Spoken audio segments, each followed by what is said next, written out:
अस्सलाम वालेकुम रहमतुल्लाहि व बरकातुहू। इय्याका नअबुदु व इय्याका नस्तईन। आज मैं आपको जो टॉपिक पढ़ाने जा रहा हूँ वो टॉपिक जो है वो रिस्पायरेटरी सिस्टम ऑफ बर्ड्स है।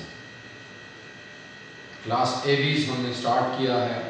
क्लास एवीज़ में हमने मुख्तलिफ उसके जो फंक्शंस हैं या स्ट्रक्चर्स स्पेशली वो हमने पढ़े हैं।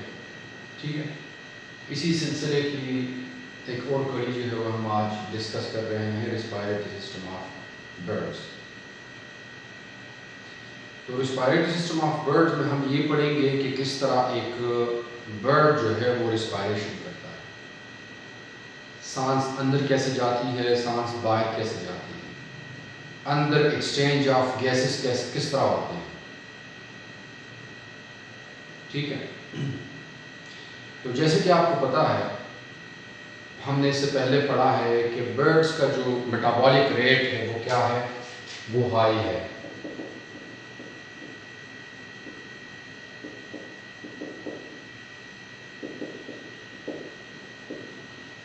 ठीक है, मेटाबॉलिक रेट जो केमिकल रिएक्शंस होते हैं उनका जो रेट है वो ज़्यादा है।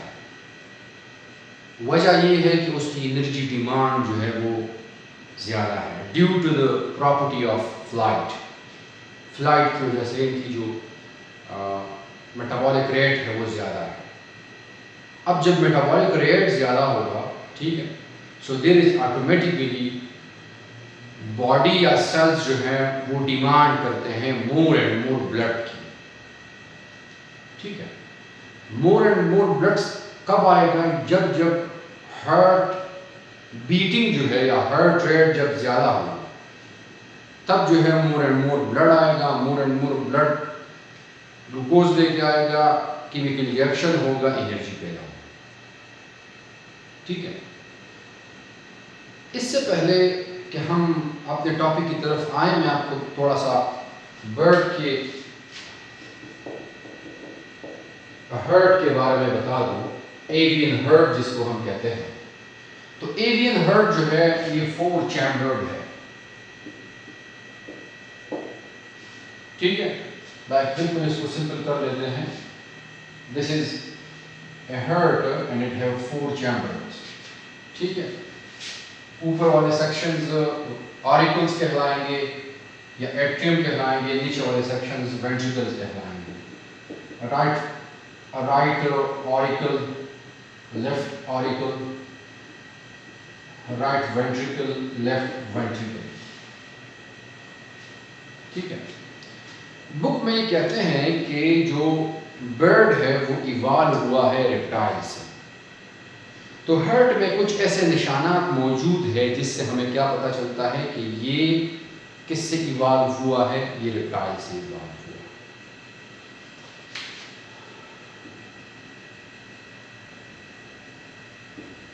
इस राइट ऑरिकल में क्या मौजूद है, राइट ऑरिकल में पेस मेकर मौजूद है। ठीक है, बर्ड्स के राइट ऑरिकल में क्या मौजूद है, पेस मेकर मौजूद है।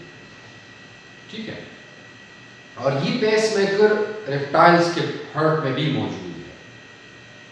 लेकिन रेप्टाइल के हर्ट में और इनके हर्ट में ये डिफरेंस है कि रेप्टेलियन हर्ट जो है वो कंप्लीटली सेपरेटेड नहीं है, पार्शली सेपरेटेड है। यहाँ पर हम बर्ड के स्ट्रक्चर की बात करते हैं तो हम कहते हैं कि हर्ट की, तो यहाँ पर हम कहते हैं कि ये कंप्लीटली सेपरेटेड हर्ट है। क्या मतलब है इसका कि ऑक्सीजनेटेड और डीऑक्सीजनेटेड ब्लड कंप्लीटली क्या करता है जी, हाँ, वो मिक्स नहीं होता बल्कि अलहदा फ्लो करता है। लाइक यहाँ पर हाँ ऑक्सीजनेटेड ब्लड है एक साइड राइट एट्रियम में, तो लेफ्ट एट्रियम में जो है ना वो डीऑक्सीजनेटेड ब्लड फ्लो करता है। एग्जाम्पल, तो उनका जो रेप्टेलियन हर्ट जो है उसमें ये कंप्लीट सेपरेशन नहीं है। ठीक है, बट इनमें और उनमें पेस मेकर मौजूद है। ये पेस मेकर रेप्टाइल में कहाँ से आया है, तो पेस मेकर रेप्टाइल में फिशेस और जो बाकी है ना, जो इससे अगले जो है ना वो हेमिकॉर्डेट्स हैं। फिशेस में ये एक कंप्लीट एक्सेसरी चैम्बर है, उसको हम कहते हैं साइनस वेनोसिस। तो फिशेस में साइनस वेनोसिस था, रेप्टाइल्स में इवॉल्व हुए कि पेस मेकर बन गया, और फिर बर्ड्स में भी इसी तरह पेस मेकर है, ठीक है। हमारे बॉडी में भी पेस मेकर मौजूद है, हमारे हार्ट। तो हार्ट जो है वो क्या है जी, वो 4 चैम्बर्ड है। There is a complete separation of what oxygenated and deoxygenated blood.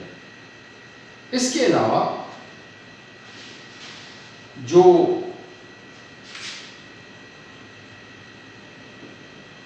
Four chambered heart के अलावा जो है ना, हम ये कहते हैं, ठीक है, कि एक चीज मैं भूल गया हूं यहां पर, कि हार्ट जो है वो साइज में बड़ा है,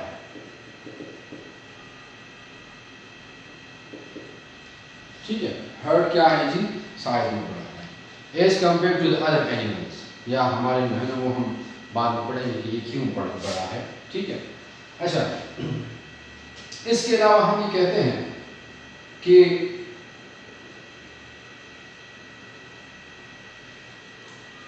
there are adaptations in heart। इस पॉइंट की तरफ हम आते हैं। हमने यहाँ पर क्या कहा था कि रेप्टिलियन जो बर्ड का जो मेटाबॉलिक रेट है वो ज़्यादा है, ठीक है। अब इस ज़्यादा मेटाबॉलिक रेट की वजह से जो इनका जो रेस्पिरेटरी या सर्कुलेटरी सिस्टम है ना, उसमें थोड़े से चेंजेस हैं। वो ये है कि सबसे पहले कि हार्ट साइज जो है ना वो क्या है, वो बड़ा है। जितना बड़ा साइज ऑफ द हार्ट होगा उतना एफिशिएंटली ब्लड की क्या होगी जी, ब्लड की फ्लो होगी, ठीक है। इसके अलावा ये एक एडाप्टेशन है। दूसरी एडाप्टेशन क्या है, दूसरी एडाप्टेशन ये है कि हार्ट बीट क्या है, वो ज्यादा है, ठीक है। हार्ट में चेंजेस हैं।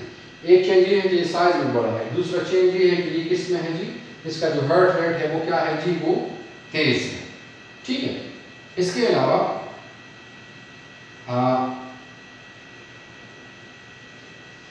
सेपरेशन ऑफ, ये तो हमने ये पॉइंट पढ़ लिया है। सेपरेशन ऑफ व्हाट है, separation of oxygenated and deoxygenated,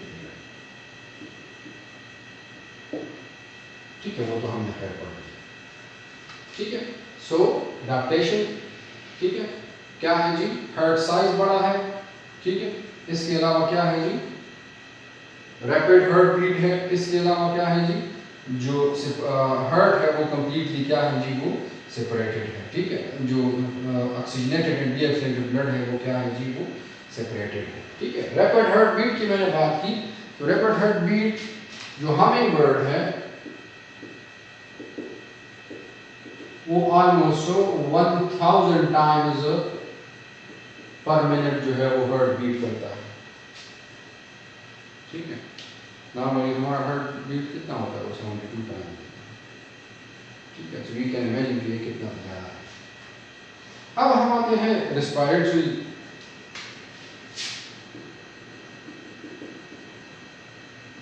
structures की तरफ, ठीक है। जिस तरह आप लोग कहते हैं कि जी नोज है, नॉस्ट्रल्स हैं, फिर उसके बाद क्या है जी, उसके बाद जो है वो ट्रकिया है, फिर उसके बाद जो है वो लंग्स हैं, ठीक है। सबसे पहले एक्सटर्नल एनवायरनमेंट के साथ जो बर्ड है, ठीक है, एक्सटर्नल एनवायरनमेंट के साथ जो बर्ड है वो इंटरैक्ट करता है थ्रू व्हाट नेल्स। जो बिल है ना, बिल के थोड़ा सा ऊपर आप देखेंगे तो छोटे छोटे 2 सुराख आपको नजर आएंगे, वो क्या कहलाते हैं जी, एक्सटर्नल नेल्स कहलाते हैं, एक्सटर्नल नेल्स, ठीक है। एक्सटर्नल नेल्स जो है ना वो फिर आगे पैरनिक्स एंड देन जो है ना वो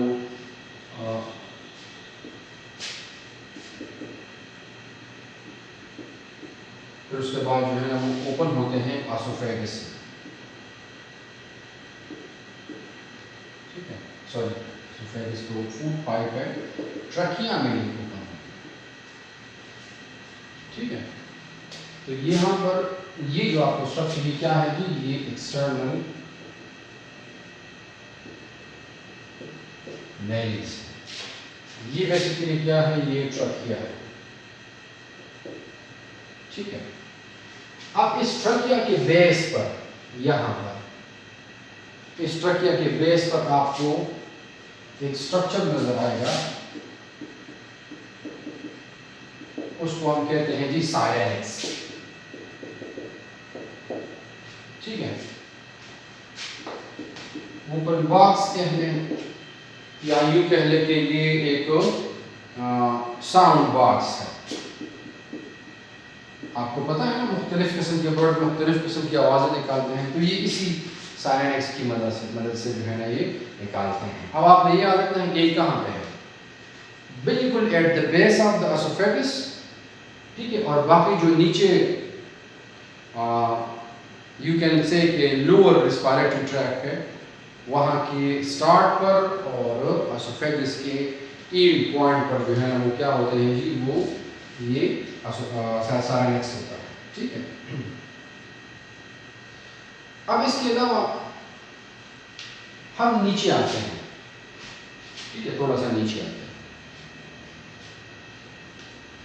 जिसको हम कह सकते हैं आपके ये लोअर रिस्पायरेटरी ट्रैक, ठीक है। ये जो है ये अपर रिस्पायरेटरी ट्रैक है, ये लोअर रिस्पायरेटरी ट्रैक। तो लोअर रिस्पायरेटरी ट्रैक जो है वो ईयर सैक्स पर मुश्तमिल है और लंग्स पर मुश्तमिल है, ठीक है। ईयर सैक्स एंड लंग्स, ये जो आपको नजर आ रहा है ना, ये बेसिकली क्या है, ये लंग है, किसका जी, ये लंग है बर्ड का। और ये जो आपको नजर आ रहे हैं ये ईयर सैक्स है, ठीक है। अब जो ईयर सैक्स है उसको हम दो कैटेगरीज में डिवाइड करते हैं। एक है एंटीरियर ईयर सैक्स और दूसरे हैं जी पोस्टीरियर ईयर सैक्स, ठीक है। Interior air sacs and posterior air sacs, ये जो है ना ये इंटीरियर ईयर सैक है,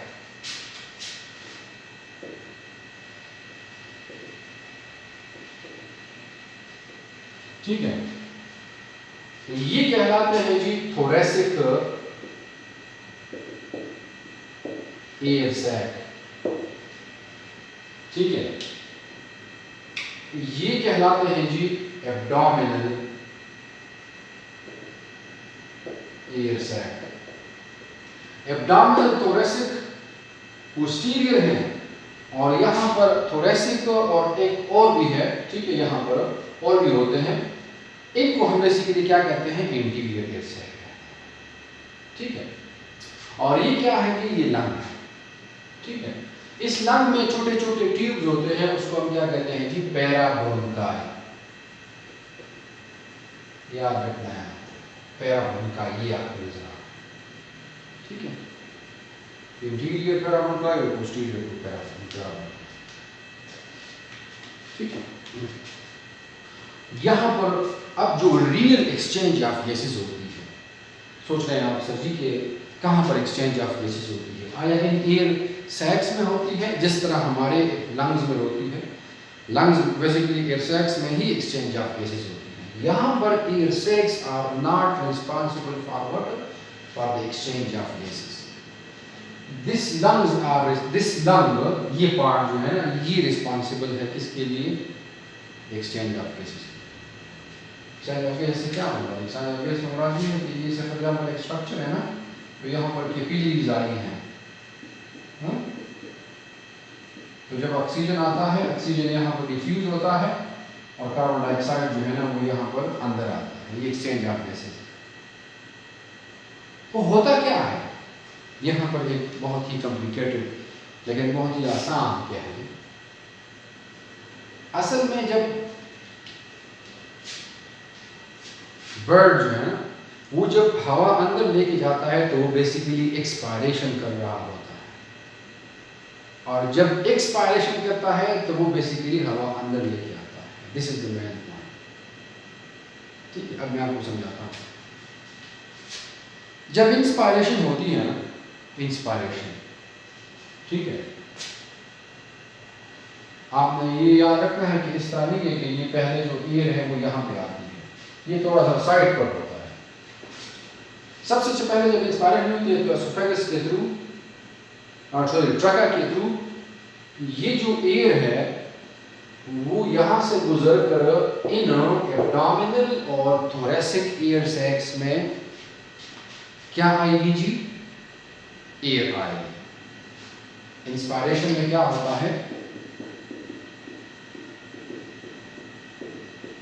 एयर जो है वो कहाँ पे आएगी? थोरेसिक और एब्डोमिनल एयर सैक्स में आएगी।